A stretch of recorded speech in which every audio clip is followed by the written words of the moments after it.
સમાચારમાં આગળ વાત કરીશું ખેડાથી। ખેડામાં તારીખ 1 માર્ચ 2026ના રોજ ખેડા જિલ્લાના ડાકોર ખાતે ફાગણી પૂનમ નિમિત્તે ભવ્ય મેળાનો પ્રારંભ થયો છે। જે ફાગણી પૂનમે ગુજરાતભરના ભાવિકો પગપાળા કાળિયા ઠાકોરના દર્શન કરવા ડાકોર પહોંચી આવ્યા હતા। 4 દિવસીય આ મેળામાં વર્ષોથી વિવિધ સેવા સંઘો દ્વારા ભાવિકો માટે સુચારુ વ્યવસ્થા કરવામાં આવી હતી। ભાવિકોને કોઈ તકલીફ ન પડે તે માટે મફત જમવા અને રહેવાની વ્યવસ્થા ઊભી કરવામાં આવી હતી।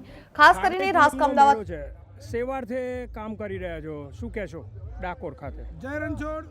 સદીઓની પરંપરા પ્રમાણે ફાગણી પૂનમ એટલે કે હોળીના દિવસે રણછોડરાયજી મંદિરના ખાતે વર્ષોની પરંપરા પ્રમાણે સમગ્ર ગુજરાત અને દેશ અને દુનિયામાંથી પદયાત્રીઓ ચાલતા જ્યારે આવતા હોય છે ત્યારે એકલંગજી મહાદેવ વિસામો, સામાજિક આગેવાનો, સ્વયંસેવકો અને ખાસ કરીને આ વિસ્તારની અંદર રહેતા અબાલ વૃદ્ધોના સહકારથી આ 16મા વર્ષે એકલંગજી મહાદેવ દ્વારા ભંડારાનું આયોજન કરવામાં આવ્યું છે, જેની અંદર ભજન ભોજન અને ભંડારાની સાથે સાથે પ્રવૃત્તિઓની અંદર ચાલુ વર્ષે અમે લોકોએ રામાપીરના એક આખ્યાનનું બી આયોજન કર્યું છે કે જેના કારણે આવનારા દિવસોમાં આ પેઢીને, નવયુવાનોને આપણી સંસ્કૃતિનો બી ખબર પડે।